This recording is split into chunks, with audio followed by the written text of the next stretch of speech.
Okay, so I am going to unbox this beautiful HTVRont heat press machine. I'm really excited about this. I don't have a heat press of any sort. I've always just used my iron when I do HTV projects, so I tend to shy away from them.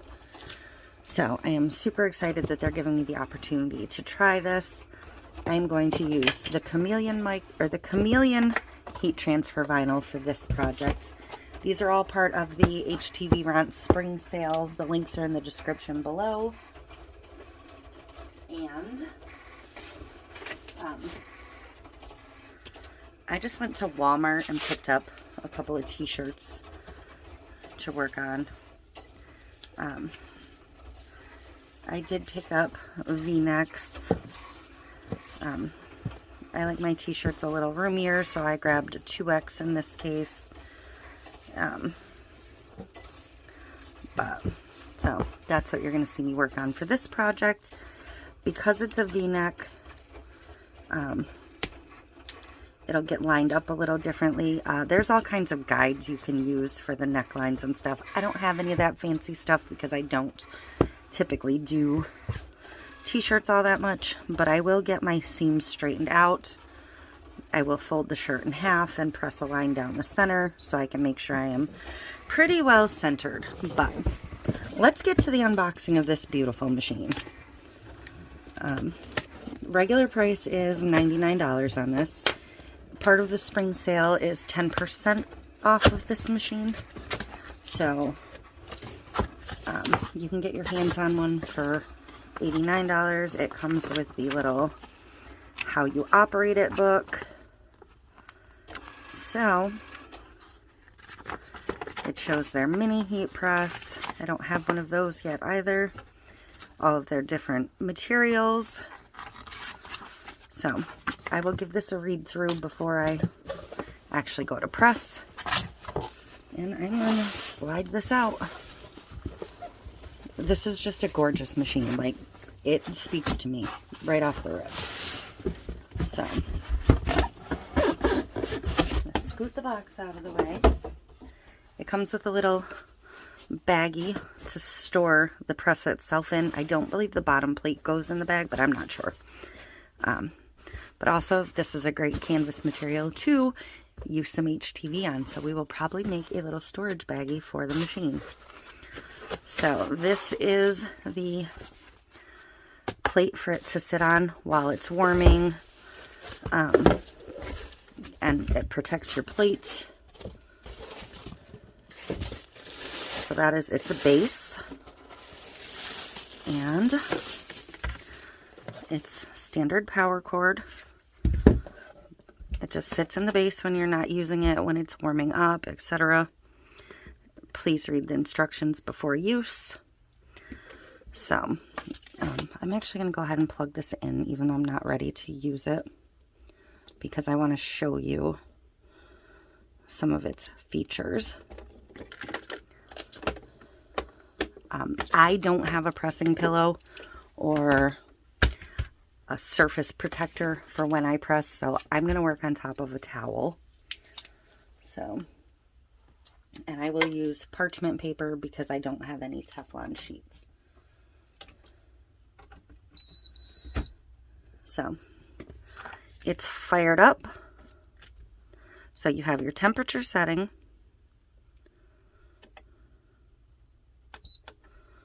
I have to actually push the power button, sorry. So you'll see all of these numbers. You've got your temperature setting, your press time, and then it says 6 pounds when it's just sitting on the base. That is 6 pounds of pressure on the machine. So if you need a medium, a light, or a heavy pressure, you'll be able to see how much pressure you're putting down. This machine is nice because it has, well, it's just, I'm going to look at the Chameleon directions. This says to apply design between 293 and 302 degrees. So we're going to go ahead. This goes up to 410, by the way, which I don't need anywhere near that for this particular product.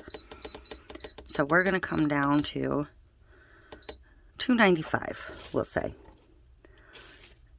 And it says to press for 15 seconds at light pressure. So we'll bring this down to 15 seconds. That's how I would set it for when I'm ready. You can see what the temperature is working its way up to. And again, pressure. If I push down on it, oh, and it's only actually going to do that. I can't actually show you that feature. It'll only show it when the counter is going down after you've pushed your start button, which is the HTVRont R right here. But this has nice built-in side handles, so you can actually press down evenly on it, unlike the other machines where you only have the center handle. So, I'm going to get some HTV cut. I'm going to get it weeded. We will come back and let it do a full warm-up cycle, and then we can use it. So, I'll be back shortly.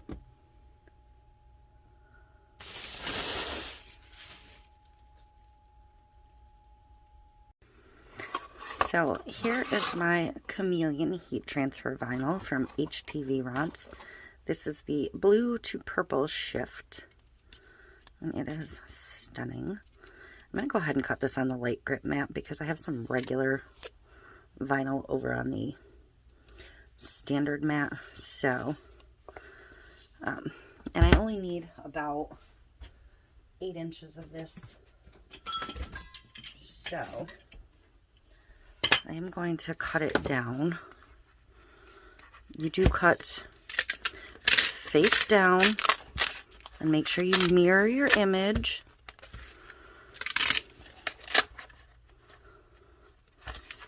So I'm going to cut this down with my paper trimmer just to make my life a little simpler.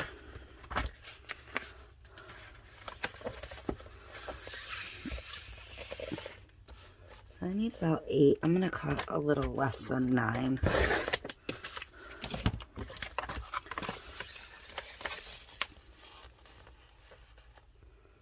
I'll have a little scrap piece to use for something else down the road.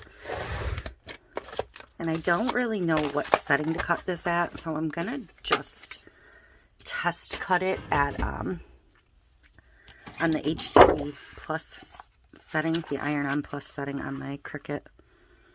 I'll start there. So I will test cut with a piece of that scrap before I cut.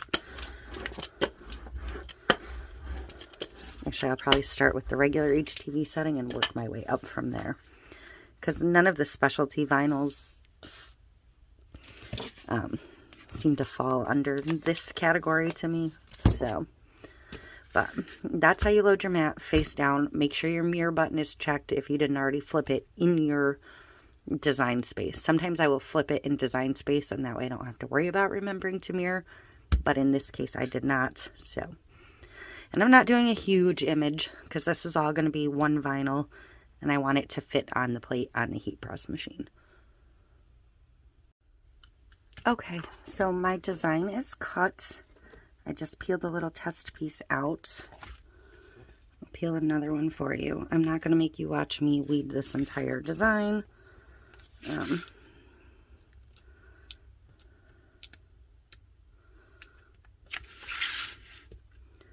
My hands don't seem to want to work today. Lovely.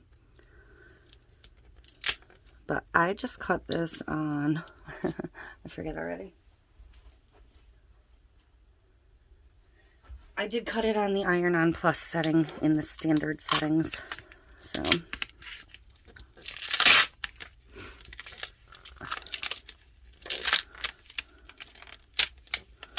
just going to go ahead and tear that. I like to tear my vinyls because it makes it easier than trying to go all the way around over the design. I can just go around the design. And I didn't cut this huge for this t-shirt. I'm not big on enormous, like, logo things on my clothing. So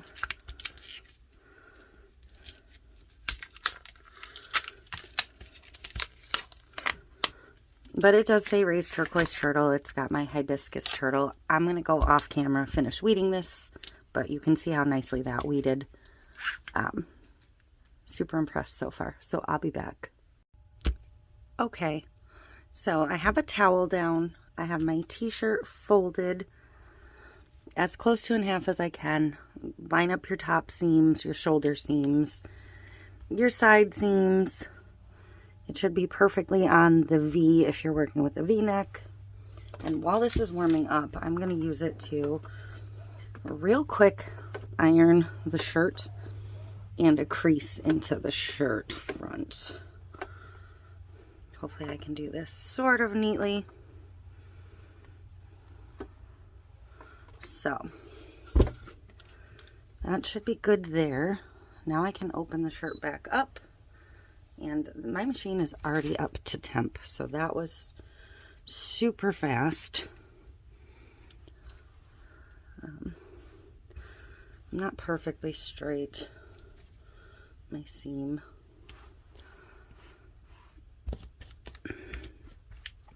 But there's that. So to figure out my center on this, I'm going to line up my text, and I'm going to pinch it where it's folded at the top and at the bottom, and then I'm going to line those up on that crease I folded in. Now, because this is a V-neck, normally I would start 3 to 4 inches down from the collar, but on a V-neck you don't do that. You start just below the V typically. So because I'm only doing one layer, I don't necessarily have to have a piece of parchment or anything on here, but I'm going to use the parchment anyways. If you're layering, and my next project we will layer, or my next t-shirt project I should say, you will want to, I just realized this is a 3X, not a 2X. This t-shirt's going to be freaking huge. Whoops. Grabbed the wrong one out of the stack. I can wear a 1X. I usually buy a 2X for comfort and looseness. Whoopsies.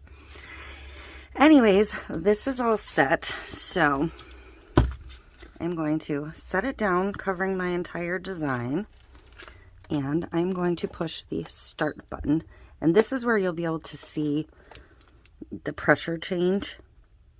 I believe it'll go up to 60. I don't really need 60.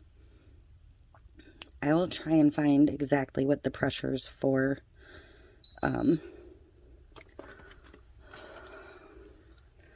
what the pressure settings are for light, medium, etc. And I need to stop that because this is a cold peel.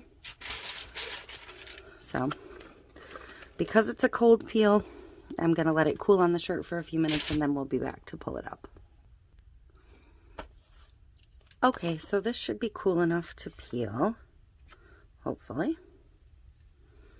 Could probably let it cool a little bit longer, but seems to be good. I can see some of the texture of the shirt through. So I'm going to give it one more press in a second. And the shirt does look a little discolored. That's normal. Certain colors will do that.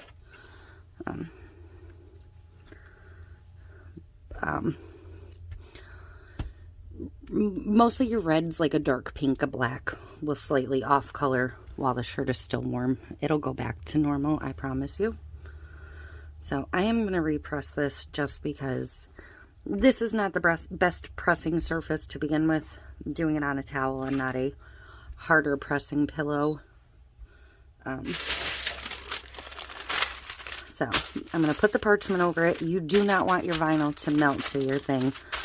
Plus I have that plastic piece on this table, so it's buckled under there to begin with. So I'm just going to give it one more quick press.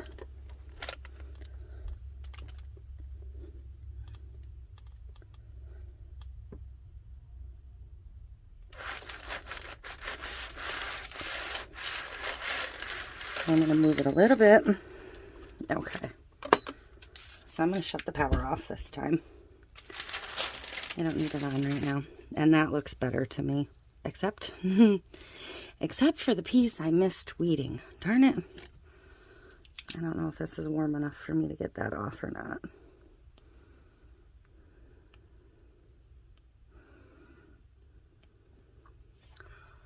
Probably not. You know what? We're just going to live with it. Always double check your weeding. But there you go. Oh, look at that. You can see it when I tilt it down where it shifts to the purple. Absolutely gorgeous. I am in love with this vinyl. You can give it a little stretch test. And you'll see that none of the edges are lifting. So, there you go. Other than my user error and not having the best setup to work on this, there's my first t-shirt with my HTVRont. Gorgeous, gorgeous, gorgeous heat press machine. I love the mint. I love the gold. Just super nice. Having the side handles is great. So yeah, I'm pretty impressed so far. That is beautiful. So we'll be back to use this heat press and some of their other adhesive or HTV for some other projects.